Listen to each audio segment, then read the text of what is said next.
পৃথিবীর অধিকাংশ ধনী দেশ ইউরোপ মহাদেশে অবস্থিত, যে মহাদেশের সিংহভাগ দেশ গণতান্ত্রিক পদ্ধতিতে দেশ পরিচালনা করে। তবে এই মহাদেশেও স্বৈরশাসকদের অস্তিত্ব ছিল। ভয়ঙ্কর ও নিষ্ঠুর স্বৈরশাসকদের তালিকায় অ্যাডলফ হিটলার সবার ওপরে জায়গা করে নিয়েছে। 1929 সালে জার্মানিতে মহামন্দা দেখা দিলে নাৎসি পার্টির জনপ্রিয়তা বৃদ্ধি পায়, আর সে পার্টির নেতা হিটলার 1933 সালে জার্মানির চ্যান্সেলর হন।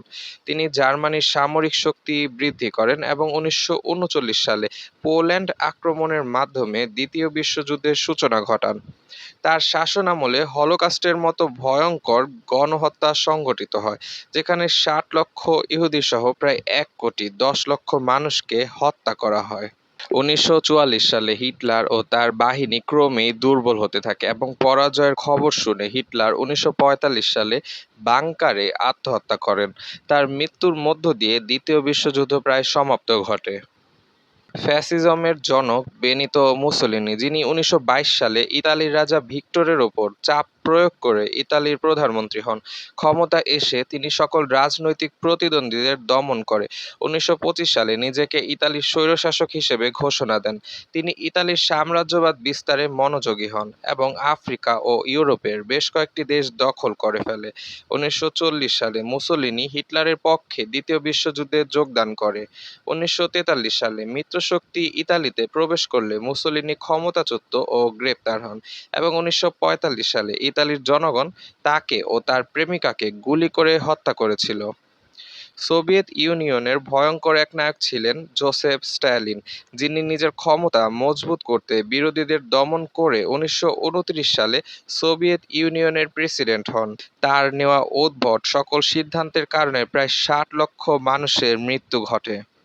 গণহত্যা, নিপীড়ন ও গুলাগে নামক শ্রম শিবিরে মানুষদেরকে বন্দী করে কাজ করানো হতো। তার সময়কালে সোভিয়েত ক্ষমতাশালী রাষ্ট্র হলেও দমন-পীড়নের জন্য তিনি ছিলেন কুখ্যাত। 1953 সালে তার মৃত্যুর মধ্য দিয়ে তার শাসনের অবসান ঘটে। ফ্রান্সিস ফ্রাঙ্কো দীর্ঘ 36 বছর স্পেনের স্বৈরশাসক ছিলেন। 1931 সালে স্পেনের রাজতন্ত্রের পতন ঘটলেও 1936 সালে বামপন্থী গণতান্ত্রিক সরকার নির্বাচিত হয় এবং ফ্রাঙ্কো তার ফ্যাসিস্ট বাহিনী দ্বারা সরকারের বিরুদ্ধে বিদ্রোহ করে, যার ফলে স্পেনে শুরু হয় গৃহযুদ্ধ। 1939 সালে ফ্রাঙ্কো ও তার বাহিনী যুদ্ধে বিজয়ী হলে ফ্রাঙ্কো স্পেনের শাসক হিসেবে আত্মপ্রকাশ করেন। দ্বিতীয় বিশ্বযুদ্ধের সময় তিনি হিটলারের প্রতি সহানুভূতি প্রকাশ করলেও হিটলারের সাথে যুক্ত না হয়ে নিরপেক্ষ ভূমিকা পালন করে। তিনি ছিলেন ফ্যাসিবাদী নেতা, তবুও পশ্চিমাদের মিত্র ছিলেন, কারণ শীতল যুদ্ধে তিনি রাশিয়ার কমিউনিজমের বিরুদ্ধে ছিলেন। 1950 সালে স্পেনের অর্থনৈতিক অবস্থা তেমন ভালো ছিল না, তবে 1960 সালে ফ্রাঙ্কোর নীতির কারণে স্পেন ধনী দেশে রূপান্তরিত হয়। তবে তার সময়কালে কোনো গণতান্ত্রিক নীতি বা রাজনৈতিক দলের কোনো অধিকার ছিল না। 1975 সালে তার মৃত্যুর মধ্য দিয়ে স্পেনে স্বৈরশাসনের অবসান ঘটে এবং দেশে গণতান্ত্রিক পদ্ধতির সূচনা ঘটে। নিকোলাই চাউশেস্কু, যিনি রোমানিয়ার ইতিহাসে কঠোর স্বৈরশাসক। মূলত সোভিয়েতের হস্তক্ষেপে রোমানিয়াতে কমিউনিস্ট শাসন শুরু হলে পর্যায়ক্রমে 1965 সালে রোমানিয়ার কমিউনিস্ট নেতা গিওর্গি দেজের মৃত্যুর পর চাউশেস্কু রোমানিয়ার সর্বময় ক্ষমতার অধিকারী হয়ে ওঠেন। তিনি ক্ষমতায় এসে সোভিয়েতের সাথে দূরত্ব বজায় রাখে এবং পশ্চিমাদের ঘনিষ্ঠ হয়ে ওঠে। তিনি দেশটিতে একদলীয় শাসন কায়েম করেন, সিকিউরিটেট নামক কুখ্যাত গোয়েন্দা সংস্থা গড়ে তোলে এবং বিরোধীদের ওপর দমন-পীড়ন অব্যাহত রাখে। তার এ সংস্থা ছিল রোমানিয়ানদের কাছে এক আতঙ্কের নাম। তিনি দেশকে উন্নত করার জন্য বিভিন্ন অপ্রয়োজনীয় প্রকল্প গ্রহণ ও আন্তর্জাতিক ঋণ নিয়েছিল, যার ফলে রোমানিয়ার অর্থনীতি ভেঙে পড়েছিল। 1989 সালে পূর্ব ইউরোপ কমিউনিস্ট প্রভাব শূন্য হলেও চাউশেস্কু ক্ষমতা থেকে সরতে রাজি নন। 1989 সালে জনগণের বিক্ষোভে তিনি ও তার স্ত্রী পালানোর চেষ্টা করেন, তবে তাদের ড্রাইভার তাদেরকে সেনাবাহিনীর হাতে তুলে দেয় এবং সেনা আদালতে দ্রুত বিচারের মাধ্যমে চাউশেস্কু ও তার স্ত্রীকে গুলি করে হত্যা করা হয়। ইউসিপ ব্রোজ টিটো, যিনি ছিলেন যুগোস্লাভিয়ার জনক, 1945 সালে সোভিয়েতের সহায়তায় যুগোস্লাভিয়াকে এক করে সমাজতান্ত্রিক দেশ গঠন করে এবং দেশটিতে কমিউনিস্ট পার্টি গঠন করে সোভিয়েত থেকে দূরত্ব বজায় রেখে স্বাধীনভাবে যুগোস্লাভিয়া শাসন করে যায়। 1980 সালে ক্ষমতায় থাকাকালীন তার মৃত্যু ঘটে। এস্তাদো নেভো পর্তুগালের একজন প্রভাবশালী স্বৈরশাসক ছিলেন, যিনি 1926 সালে সামরিক অভ্যুত্থানের মাধ্যমে রাজনীতিতে আসেন এবং 1932 সালে প্রধানমন্ত্রী হয়ে দেশটির একচ্ছত্র ক্ষমতার অধিকারী হন। তিনি ছিলেন ফ্যাসিবাদী নেতা।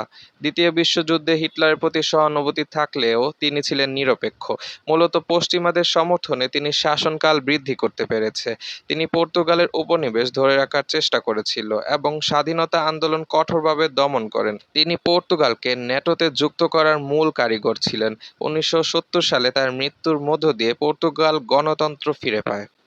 সোভিয়েত পতনের পর আলেকজান্ডার লুকাশেঙ্কো বেলারুশের রাজনীতিতে প্রবেশ করে এবং 1994 সালে তিনি প্রেসিডেন্ট হিসেবে ক্ষমতায় আসে এবং আজ পর্যন্ত তিনি স্বৈরশাসক হিসেবে ক্ষমতায় রয়েছে। ডামি নির্বাচন, বিরোধী রাজনৈতিক দল দমন, সংবিধান পরিবর্তন করে প্রশাসন, আইন ও তার ক্ষমতার মেয়াদ সহ সকল ক্ষমতা আজও তিনি নিজের কাছে রেখেছে। 2020 সালে তার বিরুদ্ধে বিক্ষোভ হলেও তাকে এখনও ক্ষমতা থেকে সরানো যায়নি। ভ্লাদিমির পুতিন বিশ্বের ক্ষমতাশালী এ নেতা 2000 সাল থেকে রাশিয়ার ক্ষমতায় রয়েছে, যিনি বিরোধী নেতাদের হত্যার মাধ্যমে অঘোষিত স্বৈরাচার হিসেবে ক্ষমতায় রয়েছে। তার শাসনামলে ক্রিমিয়া পুনরুদ্ধার ও ইউক্রেনে আক্রমণ চালানো হয়। বর্তমানে ন্যাটোর জন্য সবচেয়ে বড় হুমকি হচ্ছে পুতিন। ডামি নির্বাচনের আয়োজন করে তিনি আজও ক্ষমতায় রয়েছে। ভিক্টর অরবান হাঙ্গেরির প্রধানমন্ত্রী ও ইউরোপের প্রভাবশালী নেতা, যিনি 1998 সালে প্রথমবারের মতো প্রধানমন্ত্রী হন এবং 2002 সাল পর্যন্ত দায়িত্ব পালন করে। 2010 সালে অরবান পুনরায় প্রধানমন্ত্রী হন এবং ক্ষমতায় এসে তিনি গণতন্ত্র পদ্ধতিতে বিধিনিষেধ আরোপ করে ডামি নির্বাচন ও গণমাধ্যমের শাসন সীমিত ও কঠোর অভিবাসন নীতির কারণে তিনি বেশ সমালোচিত হলেও আজও তিনি ক্ষমতায় রয়েছে।